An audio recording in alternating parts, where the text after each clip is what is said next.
নাগরিককে তো আমাদের প্রচলিত কিন্তু একটা আইন আছে, আইসিটি অ্যাক্ট আছে, সেখানে অনেকগুলো আইন আছে, আইনগুলো যথেষ্ট, আর নতুন করে আইনের দরকার নেই মানুষজনকে আপনার ইয়ে করার জন্য।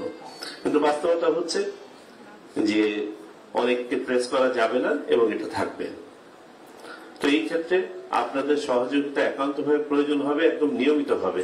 আমরা চেষ্টা করছি নভেম্বর মাস থেকেই আমরা এই এজেন্ডাটাকে হাতে নিয়ে যাতে করে সচেতনতা সৃষ্টি করতে পারি এবং একটা কাউন্টার মেকানিজম তৈরি করতে পারি। এবং যেমনটা আমাদের মাননীয় সিএসি মহোদয় বললেন, আমরা কেন্দ্রীয়ভাবে এবং লোকালি কিছু কমিটি ফর্ম করব, যেখানে আমরা চাইবো আপনাদের প্রতিনিধিরাও যেন থাকেন।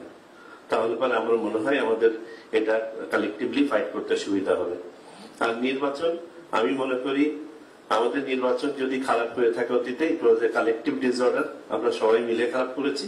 আর সামনে যদি আমাদের নির্বাচন ভালো করতে হয়, কালেকটিভলি আমাদেরকে ভালো করতে হবে, এর কোনো বিকল্প নেই। কারণ আমরা সবাই ভাবমূর্তি সংকটে আছে, সেটা নির্বাচন কমিশন বলি, পুলিশ বলি, প্রশাসন বলি, মিডিয়া বলি, এনিওয়ান, আমরা সবাই ভাবমূর্তির সংকটে আছি। এবং very rightly pointed out by দুই একজন যে এই আস্থার সংকটটা কাটিয়ে ওঠাটাই আমাদের সবচেয়ে বড় সমস্যা। আমরা এই নির্বাচন কমিশনের জন্য কিন্তু খুব ভালো হতো যদি আমরা মান ধরে রাখার কাজটা করতে পারতাম। আমাদের জন্য চ্যালেঞ্জটা হচ্ছে আমাদেরকে রিভার্স করতে হচ্ছে সবকিছু। We have to go back. আমার ক্ষুদ্র অভিজ্ঞতা নির্বাচনের সাথে, ব্যাক ইন 1991 আমি পার্সোনালি ডিপ্লয়েড ছিলাম স্টাফ অফিসার হিসেবে ঢাকা শহরে 4টা থানায়, কোতোয়ালি, সূত্রাপুর, লালবাগ এবং ডাবরা। সেই নির্বাচন থেকে আমার দেখার সুযোগ হয়েছে। এরপরে আরো দুটো ভালো নির্বাচন দেখার সুযোগ হয়েছে। একটাতে নিজে যৌথ বাহিনী কমান্ডার ছিলাম, দেখেছি কালেকটিভলি কাজ করলে সম্ভব, আর কালেকটিভলি কাজ না করলে যে যাই করি না কেন সম্ভব না। বিশেষ করে আমাদের রাজনৈতিক, বিশেষ করে নির্বাচনী সংস্কৃতি নষ্ট হয়ে গেছে। আমি যে 3টা নির্বাচনের কথা বলছি তখন পর্যন্ত কিন্তু সাংস্কৃতিক পরিবর্তন হয় নাই, বিচ্ছিন্ন ঘটনা ঘটতো। এখন এটা একটা কালচারাল রূপ ধারণ করেছে কিন্তু সোসাইটিতে। মানে আমি ভেবে নিচ্ছি যে আমার সিলমারাটা আমার, মানে আমি করলে এটা ঠিক আছে, বা আমি যদি ঠেকাতে পারি ঠিক আছে।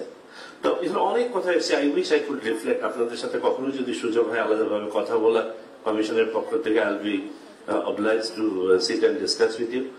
আপনাদের মতামত দরকার। প্রবাসী ভোট নিয়ে দুটো কথা বলি। এটা একটা খুব চ্যালেঞ্জিং আন্ডারটেকিং আমরা হাতে নিয়েছি। মাননীয় প্রধান উপদেষ্টা জাতির কাছে কমিট করেছেন যে এটা তিনি করতে চান, আমরাও কমিট করেছি যে আমরা এটা বাস্তবায়ন করতে চাই। আমরা যে পোস্টাল ব্যালটটা করছি, এটা আসলে ডিজিটাল ব্যালট না, এটা পোস্টাল ব্যালট।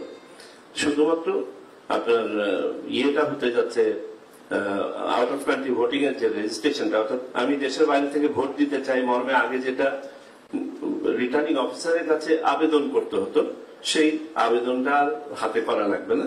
এটা একটা আমরা প্ল্যাটফর্ম ডেভেলপ করছি, সেই প্ল্যাটফর্মের মাধ্যমে সবাই আবেদনটা করতে পারবেন। যারা এখনো পর্যন্ত ভোটার তালিকায় অন্তর্ভুক্ত হন নাই, আনফরচুনেটলি তারা হয়তো এই ইলেকশনে পারবেন না, কিন্তু আমরা প্রসেসটা শুরু করতে চাই। আমাদের বাংলাদেশি ম্যাক্সিমাম নাগরিক ভোটার তালিকার মধ্যে অন্তর্ভুক্ত আছেন বলে আমরা বোধ করি, বিশেষ করে মিডল ইস্টে যারা আছেন। ওয়েস্টার্ন ওয়ার্ল্ডে যারা আছেন তারা ভোটার তালিকায় অন্তর্ভুক্তির ব্যাপারে অতটা বোধহয় আগ্রহী ছিলেন না, বা সুযোগের অভাব ছিল। আমি গত সপ্তাহে আমি ফ্রান্সে গিয়েছিলাম অন্য একটা কাজে, এখানে আমি প্রবাসী ভোটারদের সাথে আলোচনা করেছি, লম্বা 3 ঘন্টা আলোচনা করেছি তাদের সাথে। ইউকের ভোটারদের সাথে এবং আয়ারল্যান্ডের ভোটারদের সাথে এখানে বসে আমি জুম মিটিং করেছি। আজকে আমাদের সিনিয়র সেক্রেটারি ইউএসএ তে ভোটারদের সাথে আলোচনা করছেন। মাননীয় প্রধান নির্বাচন কমিশন কানাডাতে কথা বলে এসছেন, আমাদের আরেকজন সহকর্মী মালয়েশিয়াতে কথা বলে এসছেন। আমরা উই আর ডুইং ইট।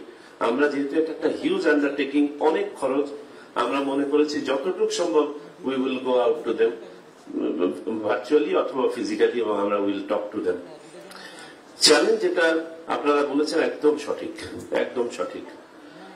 এবং আইএফএস এর মতন প্রতিষ্ঠান আমাদেরকে বলেছে 10 বছরের কমে ট্রায়াল ছাড়া কেউ এই উদ্যোগ নেয় নাই। আমাদের জন্য চ্যালেঞ্জ হচ্ছে আমরা অলমোস্ট বিনা ট্রায়ালে এই উদ্যোগটা নিচ্ছি, যে কারণে আমরা একটু সংযত ভাবে অ্যাপ্রোচটা নিয়েছি, যাতে করে এটা বড় ধরনের কোনো যেন স্টাম্বলিং ব্লক ফেস না করে, আমরা যেন বড় হোঁচট না খাই, তাহলে দেখা যাবে যেটা ছিল না এটা আবারও আমরা রিভার্সালের দিকে চলে গেছি। চ্যালেঞ্জের জায়গা হচ্ছে 2-3টা। এক নম্বর হচ্ছে, হ্যাঁ আমরা যেটা একটা ডিজিটাল প্ল্যাটফর্মের মাধ্যমে করছি, সব ধরনের আমরা নিরাপত্তা ব্যবস্থা নিব, তদুপরি নৈশকে যেমন হয়েছে, অন্যান্য এতে যেমন হয়, ব্যাংকে যেমন হয়, এখানেও সাইবার হ্যাকিং এর সমস্যা আছে, সেটা আমাদেরকে একটা হ্যান্ডেল করতে হবে, এটা প্রাথমিক অবস্থা। এবং আমার মনে হয় এটা হ্যান্ডেল করা রিলেটিভলি ইজি হবে, কারণ আমাদের হাতে টাইম থাকবে। 2 নম্বর চ্যালেঞ্জ যেটা হচ্ছে গোপনীয়তা রক্ষা করা, ভোটের গোপনীয়তা।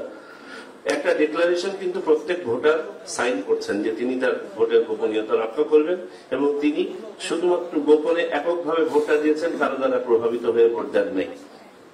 এখন কেউ যদি এটা থেকে ফেক নিউজও তৈরি করে, হয়তো বা ভোটার ছাড়েন নাই, কিন্তু ভুয়া বিভিন্ন ধরনের ব্যালটের ছবি তুলে করে দিল যে কোনো একটা রাজনৈতিক দলের পক্ষে ওয়েব তৈরি করার জন্য, বা এই ভোটটাকে বিতর্কিত করার জন্য, যে ভোটের প্রবাহ প্রবাস থেকে এইরকম, যার আসলে কোনো সুযোগ নাই।